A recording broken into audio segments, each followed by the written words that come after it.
நம்ம அப்துல் கலாம் இலவச பயிற்சி மையத்திலிருந்து வாரம் சனி மற்றும் ஞாயிற்றுக்கிழமை இலவச வகுப்புகள் 2 இடங்களில் நடைபெறுகின்றன. 1. ராமநாதபுரம் மாவட்டம் கமுதி வட்டம் தரைக்குடி கிராமத்தில் அமைந்துள்ள ஊராட்சி ஒன்றிய நடுநிலைப் பள்ளியில் வகுப்புகள் நடைபெறுகிறது. 2. மதுரை மாவட்டத்திலுள்ள திருவாரூர், அதாவது மாணிக்கவாசகர் பிறந்த ஊரான திருவாதவூரில் சனி மற்றும் ஞாயிற்றுக்கிழமை வகுப்புகள் நடைபெறுகிறது. ஆகையால் டிஎன்பிஎஸ்சி தேர்விற்கு படிக்கும் மாணவர்கள் அனைவரும் இந்த வாய்ப்பை பயன்படுத்திக் கொள்ளுங்கள். காந்தியையே வியக்க வைத்த கடலூர் சிங்கம் யார்? அவர்தான் கடலூர் அஞ்சலை அம்மாள். 20ஆம் நூற்றாண்டில் பெண்கள் பள்ளிக்கு செல்வதே பெரும் வியப்பாக பார்த்த காலம். பெண்ணுரிமை என்பது வளர்ந்த ஐரோப்பிய நாடுகளிலும் வட அமெரிக்காவிலும் இதே நிலைதான் இருந்தது. வட அமெரிக்காவில் 1920ஆம் ஆண்டிலும் இங்கிலாந்தில் 1928ஆம் ஆண்டிலும் தான் பெண்களுக்கு வாக்குரிமை அளிக்கப்பட்டது. இதில் இன்னொரு வியப்பு என்னவென்றால், உலகிற்கே பிரெஞ்சு புரட்சியின் வழியாக சமத்துவ உரிமைகளை எடுத்துரைத்த பிரான்ஸ் நாட்டில் 1944ஆம் ஆண்டிற்கு பிறகுதான் எல்லா பெண்களுக்கும் வாக்குரிமை வழங்கப்பட்டது. இந்தியாவில் எடுத்துக்கொண்டால் 1950ஆம் ஆண்டு அரசமைப்புச் சட்டம் நடைமுறைக்கு வந்த பின்புதான் அனைவருக்கும் சமமான வாக்குரிமை வழங்கப்பட்டது.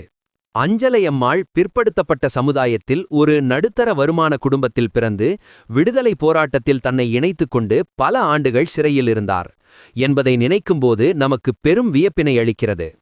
அண்ணல் காந்தியாரிடம் நேரடியாக தொடர்பு வைத்திருந்த குடும்பங்களில் கடலூர் அஞ்சலையம்மாள் குடும்பமும் ஒன்றாகும். விடுதலை போரில் ஈடுபடும்போது கர்ப்பிணியாக இருந்து சிறை சென்றார். சிறையிலேயே மகன் பிறந்த காரணத்தினால் தனது மகனுக்கு ஜெயில் வீரன் என்று பெயரிட்டார். தனது மகள் எனது மாமியார் அம்மா கண்ணு என்று அழைக்கப்பட்ட சிறுமியை அழைத்துக் கொண்டு நீலன் சிலை அகற்றும் போராட்டத்தில் ஈடுபட்டார். அம்மா கண்ணு சிறுமியாக இருந்த காரணத்தினால் அடையாறில் உள்ள காப்பகத்தில் சிறை வைக்கப்பட்டார். சிறையிலிருந்து விடுதலை பெற்றதும் அம்மா கண்ணுவை அண்ணல் காந்தி தனது வார்தா ஆசிரமத்திற்கு அழைத்துச் சென்று சில ஆண்டுகள் இருக்கச் செய்தார். அங்குதான் அம்மா கண்ணு என்ற பெயரை லீலாவதி என்று மாற்றினார். அஞ்சலையம்மாள் சிறையில் இல்லாத நேரத்தில் காங்கிரசு கட்சியின் பொதுக்கூட்டத்தில் பங்கு பெறுகிற தலைவர்களுக்கும் தொண்டர்களுக்கும் தன் வீட்டிலேயே உணவு செய்து பரிமாறினார். 1937ஆம் ஆண்டு நடைபெற்ற தேர்தலில் கடலூர் தொகுதியில் போட்டியிட்டு பெரும் வாக்கு வித்தியாசத்தில் வெற்றி பெற்றார். தமிழ்நாட்டு சட்டமன்றத்திற்கு சென்ற பெண்களின் வரிசை பட்டியலில் கடலூர் அஞ்சலையம்மாள் முதல் இடத்தில் உள்ளார்.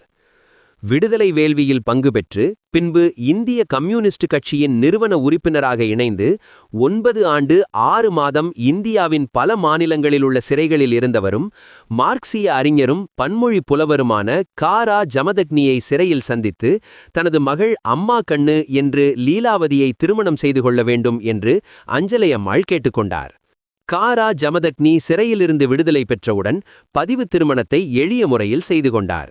1947இல் இந்தியா விடுதலை பெற்ற பின்பு 1952ஆம் ஆண்டு நடைபெற்ற சட்டமன்ற தேர்தலில் மீண்டும் கடலூர் தொகுதியிலிருந்து வெற்றி பெற்றார் கடலூர் அஞ்சலையம்மாள்.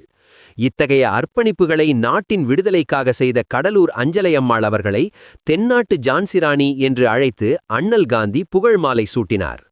அவரின் அரிய பெரிய தியாகங்களை சுட்டிக்காட்டி அஞ்சலையம்மாள் அவர்களுக்கு கடலூரில் சிலை வைக்க வேண்டும் என்று சட்டமன்றத்தில் அவருடைய கொள்ளு பேரனான 1000 விளக்கு சட்டமன்ற உறுப்பினரான மருத்துவர் எழிலன் நாகநாதன் வேண்டுகோள் விடுத்தார். இந்த கோரிக்கையை மிக பெருந்தகைமையோடு ஏற்றுக்கொண்டு திராவிட மாடல் அரசின் முதல்வர் முத்துவேல் கருணாநிதி ஸ்டாலின் அவர்கள் அஞ்சலையம்மாள் சிலையை திறந்து வைத்து சிறப்பித்தார்.